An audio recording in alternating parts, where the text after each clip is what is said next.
In today's news, Joes Hill units now set for PHSU students. Remove vehicles by May 31st to avoid fees at the Terence B. LETTSOME International Airport. Government eyes 7,000-foot runway, a project key to the BVI'S economic future. And Junior Minister says BVI'S financial role misunderstood and urges dialogue. These and more stories when To It For News returns. Father Jesus, that line here long like church service. Alright, do enjoy the rest of the day. Next customer line, please. Wait, hold on a second. Yes, Sonny boy, come, yes, Good son. morning. Good morning, Sonny boy. Hold on there. You must have cut fun topic. It's okay, I'll take care of it. What? No man protect you. How may I assist you? Yes. You want top of power? You want top of power? Join the prepaid party with CCT and enjoy more affordable data plans, more top-up promotions, more savings with hero bundles, and more value for your money each and every Tuesday with Top Up Turn Up Tuesday. Visit a CCT store today or anywhere CCT Top Up is sold and top up your phone. 5, 10, 15, 20, 25, 30. You want top of power? Welcome viewers to the May 7th edition of To It For News. I am Jacques Wooding, bringing you the latest out of the British Virgin Islands. Thank you so much for joining us. A controversial decision to convert part of the Joes Hill Manor estate into student housing is raising eyebrows. What was initially conceived as an affordable housing project for first-time Virgin Island homeowners is now being repurposed to accommodate students and faculty of Ponce Health Sciences University. More in this report. A decision to use part of the Joes Hill Manor estate for student housing has drawn criticism from some residents and raised concerns about the intent of the development. The move, confirmed through a heads of teams agreement signed between the Social Security Board and Ponce Health Sciences University on April 28, 2025, marks a shift in the project, which was originally intended to provide affordable housing for Virgin Islanders. The agreement outlines terms for PHSU to lease up to 50% of Joes Hill Manor estate for housing its students and faculty. The decision comes after the initial purpose of the manor estate, which was announced in 2017 as part of the First-Time Homeowners Program, failed to meet expectations. Despite the original plan's focus on providing homes for first-time homeowners, the estate has struggled with sluggish sales, leaving many units unsold. The Social Security Board had hopes to see a return on its investment through the sale of these homes. However, only few of the 52 units have been sold, with prices ranging from $275,900 for a one-bedroom condo to $625,000 for the largest three-bedroom townhouse. Following relaxed eligibility criteria, the Social Security Board still has a significant number of homes unsold, raising concerns about the long-term viability of the development. The partnership between the Social Security Board and PHSU was first announced in March 2025, and while it is seen as a step forward for the development of the territory's first medical school, the decision to house students in the estate's units has sparked controversy. Critics argue that the move undermines the original intent of providing affordable housing for local residents. The estate's location, which is perched on 7 acres of hillside views of Road Town, was initially promoted as a solution to the territory's housing crisis. However, despite early interest, sales have remained stagnant, and only about 20% of the property has been sold or is under contract to Virgin Islanders. Premier Dr. The Honorable Natalio Wheatley expressed his support for the agreement, stating, "The medical school represents great economic benefits to the people of the Virgin Islands. We recognize that this medical school will bring a great influx of young people to the territory, and this venture could not be facilitated without the Social Security Board. Vice President of Operations at PHSU, Dr. Daniel Perez, also spoke about the value of the partnership, noting that the collaboration between the two institutions will help fulfill the health requirements of the region. The Social Security Board's Deputy Chairman, Mr. Broderick Penn, acknowledged that while this partnership may generate a return on investment for the board, the initial goal of the project has not been forgotten. Penn explained, this partnership aligns with the socio-economic empowerment vision of the organization, particularly considering the potential of the school to impact the territory financially, socially, and even medically. Local residents have raised concerns that the shift in purpose could further limit their access to affordable housing, which remains in short supply. Meanwhile, parents and guardians of Willard Wheatley Primary School students were informed early Wednesday morning that there would be no classes today due to a power outage caused by an incident near the school. The outage was the result of 3 electrical poles needing to be replanted, and authorities indicated that work would have taken the entire day to complete. In a notice sent to parents, the school asked that students be picked up by 10 a.m. The notice stated, "We are asking parents to return to collect students. All students should be off campus no later than 10 a.m. The school expressed regret over the disruption, but emphasized that the situation was beyond their control. School is set to resume normal operations once power is fully restored. In other news, come June 1st, persons will have to go back to paying to park at the Terence B. LETTSOME International Airport. In the meantime, an amnesty program is in effect and will expire on May 31st.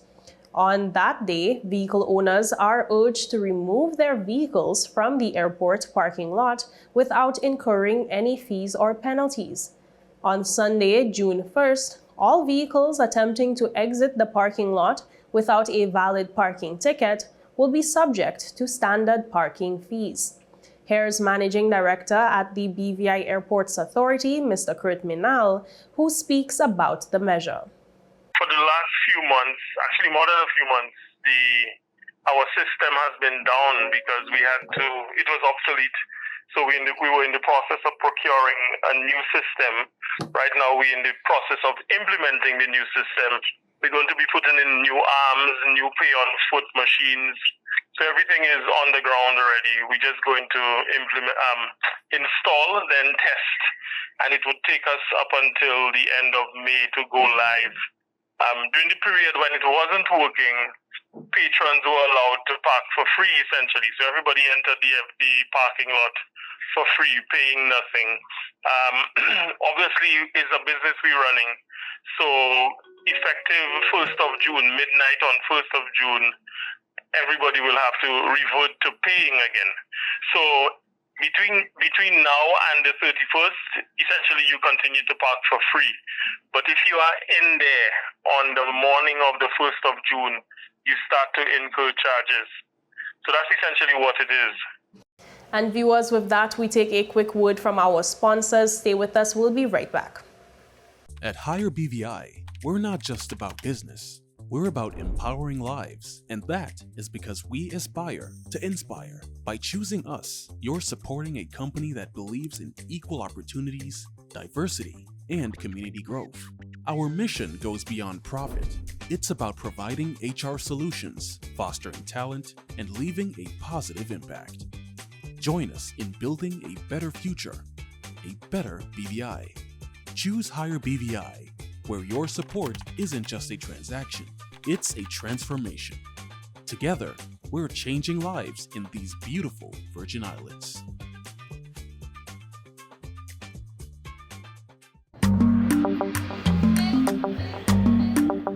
Yo, everything good there? Aye. This thing got me one way, daddy. What you mean? Ever since I hook up with this thing, can't eat, I can't sleep. This is the first thing I touch it when I reach home. What you really? Hey, this thing like you know. Dad, this thing got me staying home, keeping out that trouble me. Wow. What's your name is? Shit. I talking about my CCT life. Don't worry about missing your favorite series, sports, news, and local programming. Come to CCT today and sign up for CCT Live to access over 80 channels. CCT Live. Bring it home. 1 month free trial turn into 5. 5 months turn into, well, you know I watching ball. I been watching football. Dad, Nickelodeon, Paw Patrol. I am hooked. Hook, I tell you. Welcome back and thank you so much for staying with us. The government continues to move forward with its plan to extend the Terrence B. LETTSOME International Airport. In November last year, Cabinet approved a strategic outline case that sets out options for the project, including a proposed runway length of 7,000 feet to meet major airline requirements. And in a recent government-organized program, Communications and Works Minister, the Honorable Kai Reimer, said that receiving the business case is critical to their plans. We are doing our reviews right now, and hopefully you'll hear more about that coming up shortly. So that is something that we've been waiting on for quite some time. I think when I was on the first program, I stated a date, and the company KPMG, they actually lived up to that date, and they were able to submit the report on the 25th. So, like I said, that is something you'll be hearing more of shortly. We go through the cabinet process, and then the document would be made public with the expansion of the airport. And, while we're on the airport, we are excited as to what is happening there with airlift. We have our restrictions. I know you would have heard about the numbers increasing with the airport, but we still have the limitations. And I think in terms of the expansion, it is something that we are committed to, and we are definitely looking forward to the next stage. I wouldn't reveal much of what is in the business cases yet, since we have to go through that process. During his last budget address, Premier Dr. the Honorable Natalia Wheatley emphasized the expansion's significance for the BVI's economic future. He also reiterated his administration's commitment to starting the project before the end of its current term in 2027. Meanwhile, Junior Minister for Financial Services, the Honorable Lorna Smith, OBE, has made it clear that she rejects what was said in the UK's published report on law enforcement on financial services in the territory. Smith, who was speaking on a government-organized program, said she disagrees with the conclusions made by the publisher of the report at a time when the BVI contributes significantly to the UK's economy. Specifically where Sir Andy Cook asserted that if we were to be grey-listed, if the jurisdiction were to be grey-listed, it would harm the United Kingdom economy. I don't understand how he could have arrived at that conclusion when other jurisdictions have been grey-listed. And I don't know that we will be grey-listed, but other jurisdictions, I don't like to mention names, but we know that they have been grey-listed and no harm came to the United Kingdom's economy. I just want to also add that the British Virgin Islands, in work that we have researched carefully, we know that we contribute something like 134,000 jobs every year to the United Kingdom economy, and that we pay something like, in fact, not that we pay, but the United Kingdom collects $3.5 billion in taxes. So I don't see how we would become in any way a liability or a negative for the United Kingdom. Then there was another Another section that I refer to the program to the report as in some places, some areas, and I'm going to repeat it. I called it repugnant. I thought that in some areas where Sir Andy Cook suggested that only non-BVI landers should, for instance, lead the anti-corruption agency, I thought that was wrong. And there are just so many other areas. Like the Premier, the junior minister has called for proper dialogue to tackle the report because it is evident that the UK publisher does not have an idea how the BVI's economy works. Meanwhile, the Elmore Stout High School Music and Performing Arts Department is inviting the community to join them for their annual spring concert set to take place on Saturday, May 10th, 2025. The concert will be held at the Eileen Parsons Auditorium at the H. Laverty Stout Community College starting at 7:30 p.m. This year's spring concert promises to be an enchanting evening filled with a wide range of musical performances by the talented students of the Elmore Stout High School. In this interview, student Davonna Jackson shares her experience preparing to take the stage.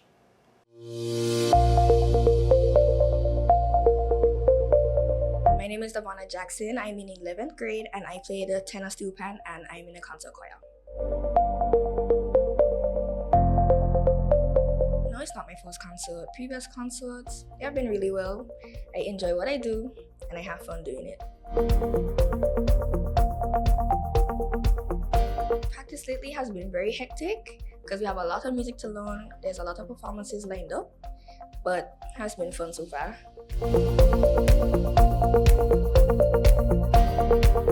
It's not that hard because it's after school and in school, so yeah. Making friends and memories, and obviously having fun playing my instrument because, you know. I have always played music. I've been playing pan since I was like about 12, so it has always been a part of me. My father introduced me to it, so love it, love it, love it. For like a year, since 10th grade, so not that long. Yeah, how did you end up in the choir? Saw a flyer, audition, got in. I think everybody's going to enjoy steel pan because, you know, it's my instrument, my favorite instrument, and probably the musical selection that the concert has. I'm going to be dancing, singing, having lots of fun.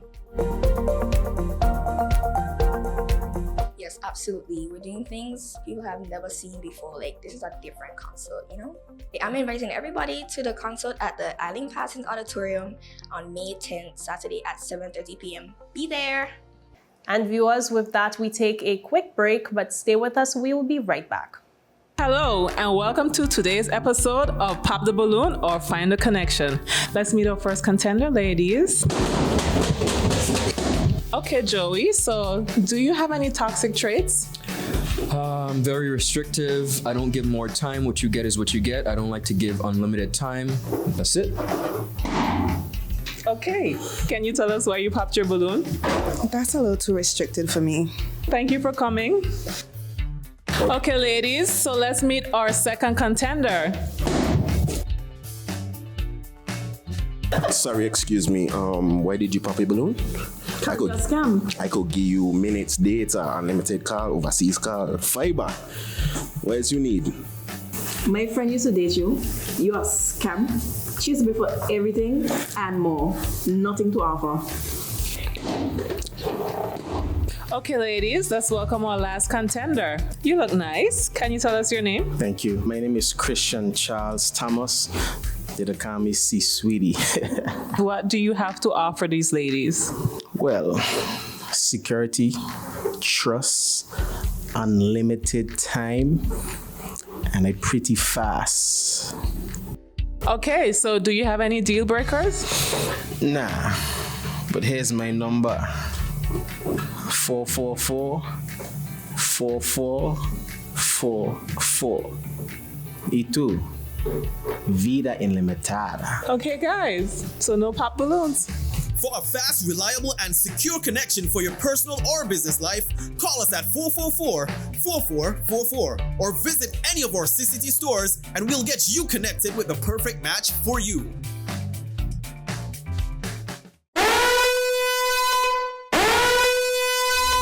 Orange alert! Orange alert! Fire is spreading across the BVI. The fastest, most reliable, and affordable fiber internet service is here for you.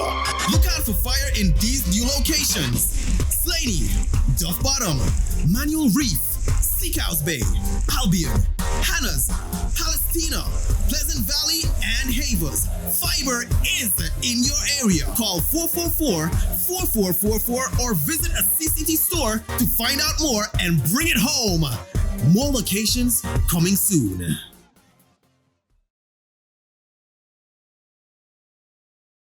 Welcome back and thank you so much for staying with us. Hundreds of students from across the territory are taking flight this week without leaving the ground. The Ministry of Education, Youth Affairs and Sports will host its Foreign Languages Immersive Extravaganza, transforming the multipurpose sports complex into a simulated international terminal where students travel to Francophone and Hispanic nations through culture, language, and creativity. Students from pre-primary to high school arrive at the venue with mock passports and are issued boarding passes before checking in to visit countries like France, Mexico, Spain, Guadeloupe, Puerto Rico, and the Dominican Republic. The event replaces the traditional foreign language bowl with a fully immersive experience aimed at increasing student confidence and real-world fluency.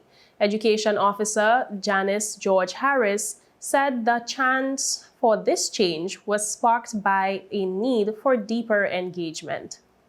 Well, every year, the Ministry of Education, we have Foreign Language Bowl, and at that bowl we quiz students on their Spanish and their French, and that has been going very well.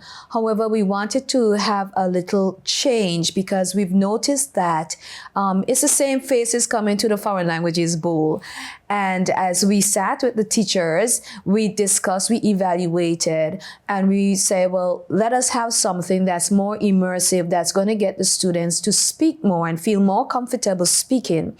And out of those discussions, we have what we are now going to immerse ourselves in, FLY, short for Foreign Language Immersive Extravaganza. Participating students receive phrase book pamphlets and are guided by flight attendants and country hosts. Inside, they experience food, music, crafts, and performances representing each featured country. I believe in cross-curricular integration and giving students real-life experiences so that they can make that connection as they grow and go throughout life. And so while we are focusing on Spanish and French, we also want to involve them in that whole aspect of travel, what travel entails. So they're going to have passports, and those have gone out to the schools, and they have the bio page that they will fill in. So again, that's part of English, where they learn to fill out forms and different things like that, and have discussions about the importance and use of passports, etc. So when they come to the center on Thursday morning and Friday morning, they will come with their passport, their special passport, and they will go to the check-in desk, and the agent at the desk will give them, they check the passport and give them their boarding passes with their names and other information on it, and also a pamphlet that helps them communicate when they get on the inside. So we are helping them if they don't know certain phrases or how to say things in Spanish and or French. There are these pamphlets that will help them. Once they get on the inside and they're finished with the checking in, they go to the gate, and they wait. And while they're waiting at the gate, they'll have a chance to view videos of their destinations. At that time, the Minister of Education, our Honorable De Castro, will greet them along with other individuals. And from there, they will then proceed to the countries with their air host and hostess. And once they get on the inside, of course, their passports will be stamped for each country. And then they will go and enjoy whatever each country has, whether it's activities, food, drink, dance, whatever is prepared for them, they'll have an opportunity to immerse themselves in it. The public is also invited to take part, particularly on Flight 201 taking off on Friday, when community members will receive on-site passports to join the experience. Anyone hoping to partake is encouraged to walk with a passport-sized photo. Organizers emphasize the importance of multilingualism for academic and professional advancement in today's globally connected world. It's quite important, especially in the kind of world that we live in today. It's such a connected world, and it's growing smaller even with the internet and all of that. And so it's so important that we our young people know a second language. When I was in Europe. Persons have like about 2 to 3 languages, and we want that our students or children in this community be well equipped to handle themselves in the world. Wherever they go in the world, they can at least have another language that they can interact with people on, and so even have better job opportunities and all of that. So it's quite important for us to have another language in our belts, on our belts. So we want our students to have the best experience, we have the best experience learning, and then also wanting to grow in another language. Teachers and ministry staff collaborated extensively, each adopting a country to showcase. Behind-the-scenes teams constructed mock airline check-ins, gates, and destinations to reinforce cross-curricular connections in travel, geography, and language. We have the ministry side and we have the teacher side. So she'll talk about the teacher side. But for me, I have a wonderful group of individuals at the Ministry of Education. Right now, I left my office and my buddies are right there next to my desk, and they're working very hard to make sure this comes off very well. So kudos to you guys. Thank you. Couldn't do it without you. For each country, we also have an education officer who acts as a liaison and as a facilitator. We have those who are working behind the scenes, creating videos, doing a lot of stuff. So the ministry is just that people sitting at the desk, twiddling their thumbs. We are to the hilt doing our regular work and doing stuff like this because we realize it's the future. Education is serious, and we cannot sit back in a 21st century education and not have our students immersed. I am very passionate about that when it comes to education and where we're going, and even how our curriculum looks. It will have to change because the world has changed, and so we have to do that. So kudos to my colleagues. I also have to shout out the maintenance department. These are the guys you do not see, but they help with everything. So I really want to shout out to all of them. Mr. Mercer, your team, Mr. Hathaway and your team. We really appreciate you guys and everything that you're doing, and all of those from the ministry. Thank you so much for all that you're doing. The event received support from over 24 sponsors, including Ramasco Group, 284 Media, the Premier's Office, and local businesses like Bobby's Supermarket, Island Tacos, and Caribbean Cellars. And viewers, that's it for today's news roundup. Be sure to follow us for daily news updates at 284media.com.